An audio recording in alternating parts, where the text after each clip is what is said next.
O óleo e a ungida. Manaus, novembro de 2018. Chovia aquele sereno fino que molha a alma antes do corpo, como se o céu estivesse chorando por antecipação.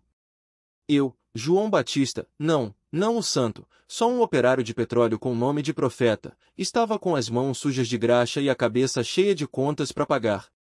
A Petrobras tinha me mandado para uma plataforma no Rio Negro, mas naquela noite, depois de 12 horas de serviço, eu só queria um banho quente e uma cerveja gelada no boteco do seu Zé, na Avenida Brasil, onde o cheiro de peixe frito se misturava com o som dos trios elétricos ensaiando pro carnaval que já esquentava os tambores. Mas a vida, como dizem por aqui, é uma canoa furada no meio do rio, e a minha estava afundando. O derrame foi no depósito da empresa, perto do porto de Manaus. Um tambor de óleo diesel furado, um descuido meu, um escorregão no piso molhado. Em segundos, 50 litros de óleo preto jorraram como sangue de algum bicho gigante, espalhando-se pela rua. Eu me apavorei. Se a fiscalização da SEMA, Secretaria Municipal de Meio Ambiente, pegasse, era multa pesada, processo, talvez até demissão. E sem o emprego, como ia sustentar minha mãe, Dona Maria, que já lutava contra o diabetes, e minha filha, Luzia, de 7 anos, que sonhava em ser rainha de bateria na escola de samba garantido? Merda, merda, merda! Xinguei, passando a mão no rosto suado. A chuva fininha transformou o óleo em uma lama escorregadia, e eu, como um idiota, tentei conter com serragem, só piorando a bagunça. Foi quando vi a igreja. Do outro lado da Avenida Brasil, entre o barulho dos motores e os gritos dos vendedores de açaí, a pequena capela de Nossa Senhora Aparecida brilhava com suas luzes amarelas, como um farol no meio do caos. Era a igreja de Nossa Senhora Aparecida do Educandos, onde minha avó me levava quando criança para acender velas para Santa arrumar a vida da gente. Eu não era de rezar muito, a última vez que tinha entrado numa igreja foi no enterro do meu pai, 5 anos antes, mas naquela hora, desesperado, cortei caminho pelo meio da rua, esquivando-me de mototaxistas e caminhões. Me ajuda, senhora! Sussurrei, empurrando a porta de madeira que rangia como um lamento. Se a senhora segurar essa onda para mim, juro que volto aqui todo domingo. Dentro, o cheiro de cera e incenso me envolveu. Uma velha senhora de vestido branco arrumava os bancos, e um padre jovem, de óculos e sorriso cansado, olhava para mim com uma expressão que parecia dizer, outro perdido, hein? Posso ajudar, filho? Perguntou ele, secando as mãos na batina. Padre, eu engoli em seco. Eu derramei óleo na rua. Muito óleo. Se a fiscalização vir. Ele suspirou, mas não com desdém. Com compreensão. Venha. E me levou até o fundo da igreja, onde uma imagem de Nossa Senhora Aparecida, pequena e escura, olhava para a gente com aqueles olhos que pareciam ver através da alma. Reze, disse o padre. E depois a gente vê o que faz. Eu me ajoelhei, mais por falta de opções do que por fé. Fechei os olhos, pela primeira vez em anos, falei com Deus. Ou com ela. Ou com quem quisesse me ouvir. Senhora, eu não sou santo, não. Mas também não sou bandido. Só tô tentando sobreviver. Se a senhora puder, me dá um jeito nisso. E eu prometo que mudo. Quando abri os olhos, uma lágrima, minha ou da santa, não sei, escorreu pelo rosto dela. O milagre, ou o começo dele. Saí da igreja com o coração menos pesado, mas a realidade ainda lá, o óleo na rua, a ameaça da demissão, a vergonha de voltar para casa de mãos abanando. Foi quando vi o movimento. Uma turma de jovens da pastoral, uns 10 ou 12, com baldes, vassouras e serragem, já limpava o óleo como formigas operárias. No meio deles, uma mulher de cabelos grises, magra mas com uma força no olhar que fazia o peito doer. Você é o João? Perguntou ela, enxugando as mãos no avental. Sou. Como a senhora sabe meu nome? O padre ligou pra gente. A gente é da Associação dos Moradores. Quando tem problema, a gente corre. Ela sorriu. E hoje, parece que Nossa Senhora correu junto. Em menos de 1 hora, a rua estava limpa. Os fiscais da SEMA passaram, viram a movimentação, deram uma advertência. O peso da graça. A advertência dos fiscais da SEMA foi só um susto.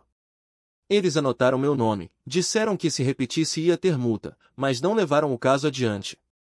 A mulher de cabelos grises, Dona Maria das Dores, como me apresentou depois, me puxou pelo braço enquanto os jovens terminavam de jogar serragem nos últimos vestígios de óleo. João, você tá tremendo. Vem aqui, senta um pouco.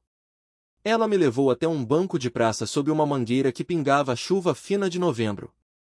Água de cocô? Tem um cara ali na esquina vendendo. Balancei a cabeça, ainda atordoado. O cheiro de óleo queimado misturado com terra molhada me dava náusea. Dona Maria das Dores sentou ao meu lado, tirou do bolso um terço desgastado e começou a passar os dedos pelas contas, murmurando algo que não entendia. Você é católico, João? Sou, mas faz tempo que não vou na igreja. Confessei, envergonhado. Trabalho muito, e quando não tô trabalhando, tô cansado. Ela riu, um som rouco mais quente. Trabalho é bênção, mas esgotar a alma não é. Olha só o que aconteceu hoje, você derramou óleo, mas foi como se Nossa Senhora tivesse derramado uma bênção em cima. Esses meninos da pastoral, os fiscais não multarem, até essa chuva fina que lavou o resto. Coincidência? Não respondi. Em Manaus, a gente aprende cedo que coincidência é palavra para quem não quer enxergar. Eu trabalho na refinaria há 8 anos, soltei, sem saber por quê.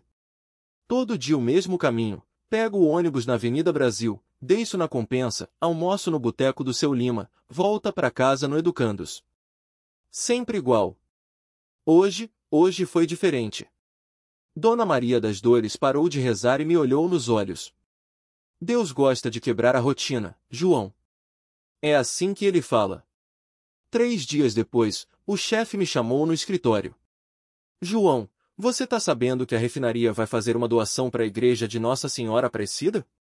Uma verba para restaurar os bancos, trocar o telhado. Coisa grande. Não, senhor. Menti. Todo mundo já sabia. O boato corria há semanas. Pois é. E adivinha quem vai ficar responsável por entregar o cheque no dia da festa? Você. Engoli em seco. Eu, chefe? Isso. Você é o mais antigo da equipe, tem boa apresentação. E, ele deu uma risada seca, depois daquele incidente na rua, a igreja tá te devendo uma, não tá? Saí do escritório com as pernas bambas. Incidente. Era assim que eles chamavam um dia em que quase perdi o emprego, a dignidade, e ganhei, o quê? Uma segunda chance? Uma armadilha? O dia da entrega do cheque caiu numa sexta-feira, véspera do carnaval fora de época que Manaus adorava inventar. A cidade fervia, blocos de rua ensaiavam na Praça da Saudade, vendedores de tapioca gritavam nas esquinas, e o cheiro de peixe frito se misturava ao perfume doce das flores de ipê que caíam nas calçadas. Eu estava de terno. Um terno emprestado, 2 numerações maior, que coçava no pescoço. O cheque, dentro de um envelope pardo, pesava no bolso como chumbo. Você tá branco que nem fantasma, disse Dona Maria das Dores, ajustando minha gravata na porta da igreja. Respira, João. Nossa Senhora não morde. Dentro, o padre já esperava no altar, sorridente. A igreja estava lotada, moradores, jornalistas, até umas autoridades que eu não conhecia. Quando meu nome foi anunciado, senti os olhos de todos em mim. Subi os degraus do altar com as pernas de gelatina. Em nome da refinaria amazonense de petróleo, comecei, a voz trêmula, temos a honra de contribuir com. Foi então que vi. No centro do altar, onde deveria estar a imagem de Nossa Senhora Aparecida, havia apenas um espaço vazio. O padre segurou meu braço, sussurrando. João, a imagem, sumiu. Um murmúrio percorreu a igreja. Alguém gritou. Vi Dona Maria das Dores fazer o sinal da cruz, os lábios movendo-se em prece. Como assim, sumiu? Perguntei, o coração aos pulos. Roubaram. Essa manhã. Ninguém viu nada. O cheque queimava na minha mão. De repente, tudo fez sentido. O incidente do óleo, a escolha do meu nome, a pressão para eu estar ali, naquele exato momento. Alguém queria que eu estivesse ali. E não era Deus. Corri para fora da igreja, empurrando a multidão que já se aglomerava na porta. A chuva fina de novembro tinha virado um aguaceiro, enchendo as ruas. O sangue do asfalto e o óleo da fé. A Avenida Brasil estava um caos. A água da chuva misturava-se com o óleo que escorria dos meus poros, da minha roupa, das minhas botas sujas de graxa. Corri como um louco, esbarrando em ambulantes que tentavam proteger suas mercadorias com plásticos furados, em mototaxistas que buzinavam xingando a mãe de todo mundo, em velhinhas que faziam o sinal da cruz ao me ver passar, achando que eu era mais um marginal fugindo da polícia. Mas eu não estava fugindo de ninguém. Estava correndo para alguém. Para, João! Ouvi o grito do padre Antônio atrás de mim, abafado pelo barulho dos motores e do temporal. Não faz isso sozinho. Fazer o quê? Enfrentar quem tinha roubado a Nossa Senhora Aparecida?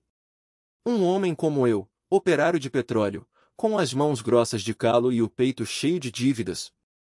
Mas algo dentro de mim, algo que não era só raiva, não era só medo, me empurrava para frente. Era como se o óleo que eu tinha derramado na igreja tivesse se transformado em uma marca, um selo. Você foi escolhido, a voz na minha cabeça repetia. E não foi por acaso. Virei na rua 24 de maio, onde as luzes dos bares já piscavam mesmo sendo tarde da manhã. O cheiro de churrasco e cerveja quente se misturava ao mijo dos bêbados que dormiam nas calçadas. Ali, entre o Federação e o bar do Zé Pretinho, tinha um beco estreito que dava para trás da catedral. Se quem levou a santa quisesse sumir com ela rápido, era por ali que passaria. E foi ali que eu vi ele. Um homem alto, de capuz preto, carregando um embrulho grande demais para ser só um saco de lixo. Mesmo com a chuva batendo forte, dá para reconhecer o jeito como alguém segura uma coisa pesada, e uma imagem de Nossa Senhora de madeira maciça não é leve. Meu sangue gelou. Não era um ladrão comum. Era ele. O mesmo que tinha me procurado no alojamento da Petrobras 3 dias antes, oferecendo um serviço rápido para um operário de confiança.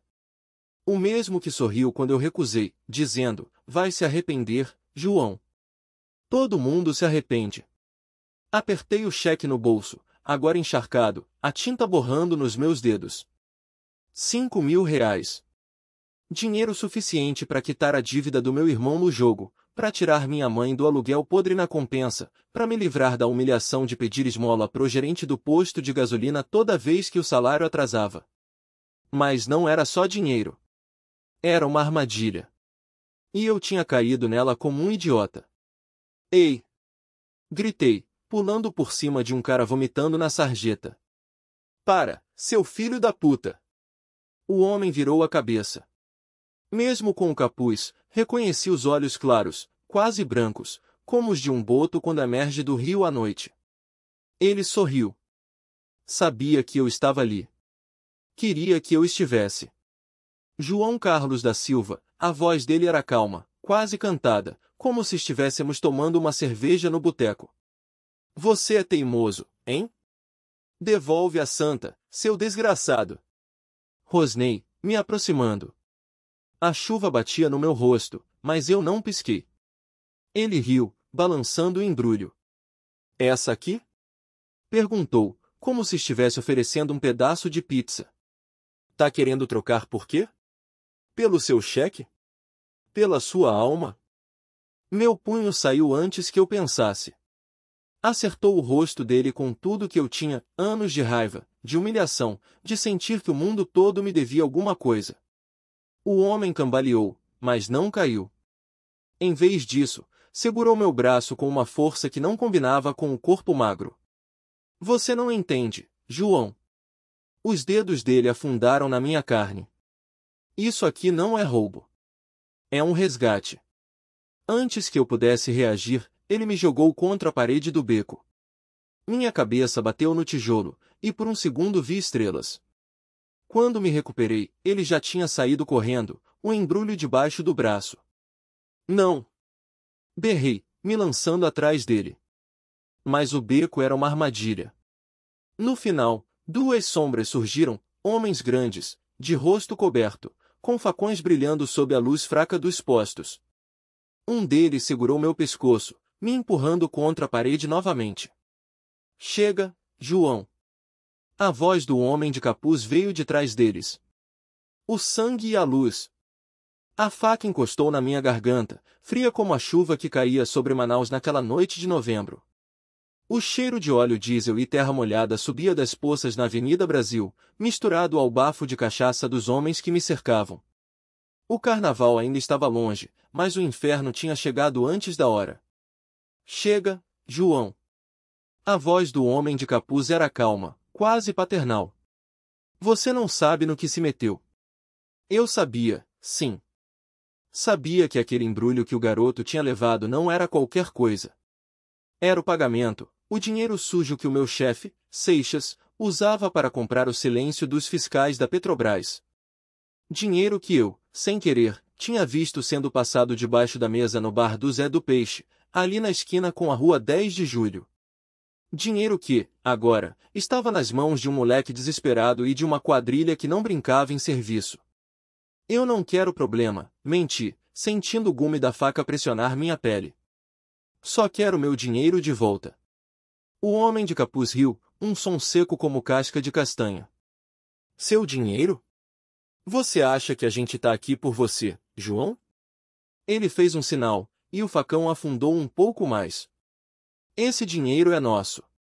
E você é só um operário burro que meteu o bedelho onde não foi chamado. Eu fechei os olhos.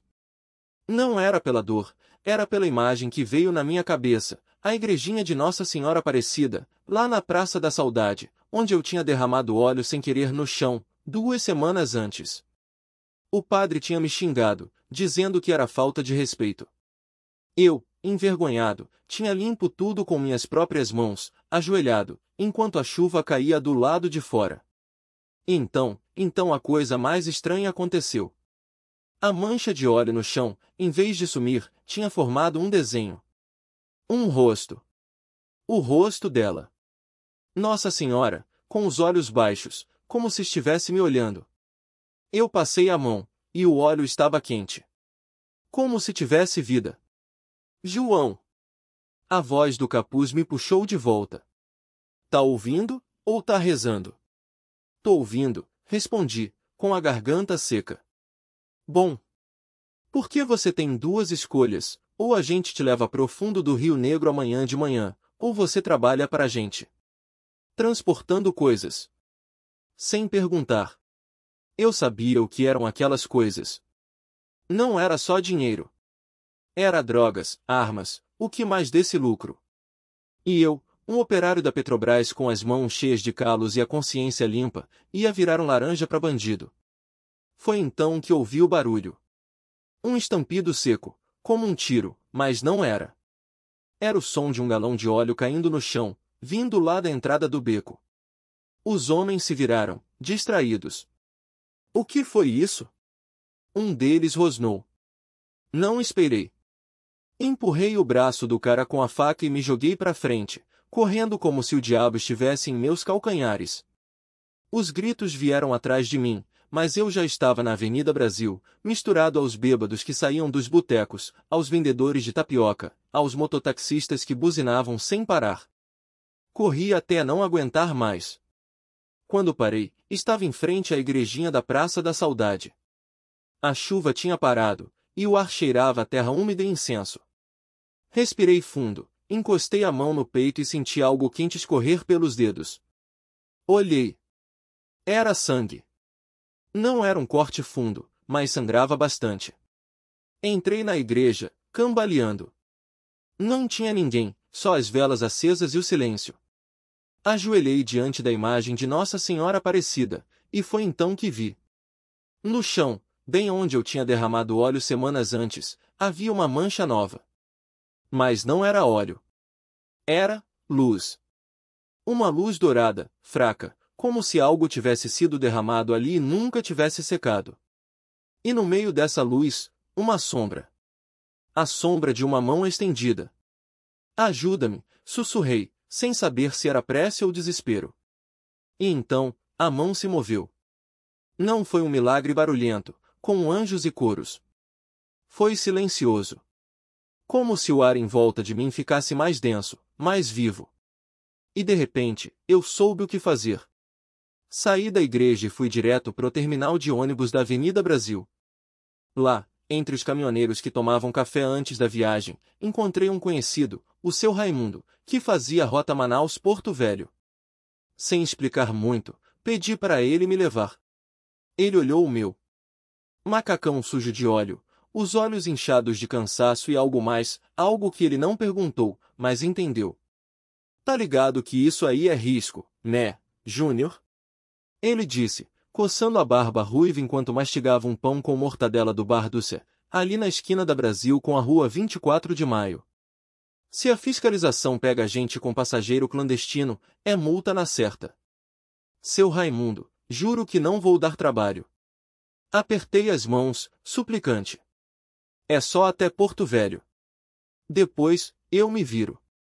Ele suspirou, olhando pro céu onde a chuva fina teimava em cair, como se Manaus chorasse baixinho. O carnaval tinha passado há meses, mas a cidade ainda cheirava a cerveja azeda e purpurina pisada nas calçadas. O ar-condicionado do caminhão estava quebrado, e o calor úmido grudava na pele como breu. Entra logo, então. Ele cuspiu no chão. Mas se der merda, você nunca me viu. Porto Velho, 3 dias depois. O plano era simples, pegar um barco até o Maitá, de lá seguir para uma fazenda abandonada onde, segundo boatos do seu Chico do Bar do Peixe, aquele que ficava perto do porto da Ceasa, tinha um poço de petróleo que nenhum geólogo oficial tinha confirmado. Um furo cego, como o chamavam. Risco alto, recompensa maior ainda. Só que o barco afundou. Não foi um naufrágio épico, não. Foi pior, um buraco na madeira podre, água entrando devagar, como se o rio Madeira estivesse nos engolindo em câmera lenta. O motorista, um caboclo chamado Doca, xingou todos os santos enquanto tentava tampar com trapos. Eu, com as mãos trêmulas, só conseguia pensar na luz dourada da igreja. Na mão que se moveu. Vamos pular, rapaz! Doca gritou, já com água pela cintura. Pulei. A correnteza me arrastou como se eu fosse um pedaço de isopor. Quando consegui me agarrar a um galho, estava a quilômetros de distância, tossindo água e óleo, porque, é claro, o barco transportava tambores furados do lixo da Petrobras. Minha pele ardia. Foi então que vi ela. Não era uma aparição de Nossa Senhora Aparecida como nos santinhos. Era uma mulher alta, de vestido azul desbotado, os pés descalços na lama. Ela não falava. Só apontou o rio acima, onde uma canoa velha estava encalhada na margem. Minha voz saiu rouca. Você tá vendo isso também? Ela sorriu. E desapareceu. A canoa me levou até uma clareira. E lá, no meio do mato, tinha ele, o poço. Não era um daqueles monstros de metal da Petrobras. Era um buraco no chão, coberto por tábuas podres, com cano enferrujado saindo de dentro. E ao redor, flores brancas, e pé roxo, mais brancas. Impossível. Me ajoelhei. Toquei a terra. Óleo. Não era qualquer óleo. Era leve, quase transparente, do tipo que vale fortuna. E quando coloquei a mão na boca do poço, senti aquele calor novamente. A mesma luz dourada. Não é seu. Uma voz atrás de mim. Virei. Era um homem magro, de chapéu de palha e cicatriz no rosto. Garimpeiro, pensei. Ou pior, pistoleiro alugado. Esse poço é meu. Ele segurou um revólver. E você acabou de invadir minha propriedade. Engoli seco. A chuva tinha parado, mas meu corpo ainda tremia. Eu não quero briga. Levantei as mãos. Só preciso de uma amostra. Para provar que não tô louco. Ele riu. Um riso seco, sem graça. Todo mundo que vem aqui acaba louco. Apontou a arma para minha testa. Ou morto. Foi quando o chão tremeu. Não foi um terremoto. Foi um jorro. Óleo jorrou do poço como um grito, espirrando em nós dois. O homem gritou, tentou atirar, mas o revólver falhou, encharcado de óleo. Ele caiu de joelhos, xingando, enquanto eu olhava para o céu. Lá em cima, entre as nuvens rasgadas, uma estrela brilhava sozinha. Não era hora de estrela. Era 9 da manhã. Manaus, um ano depois. Hoje eu tenho uma empresa. Pequena, mas minha. Júnior Petróleo Limitada, soa ridículo, eu sei. Os engenheiros riem quando eu conto como encontrei o poço. Os padres da igreja de Nossa Senhora Aparecida, na Avenida Brasil, só balançam. Só então entendi que todo desafio traz consigo uma lição de esperança.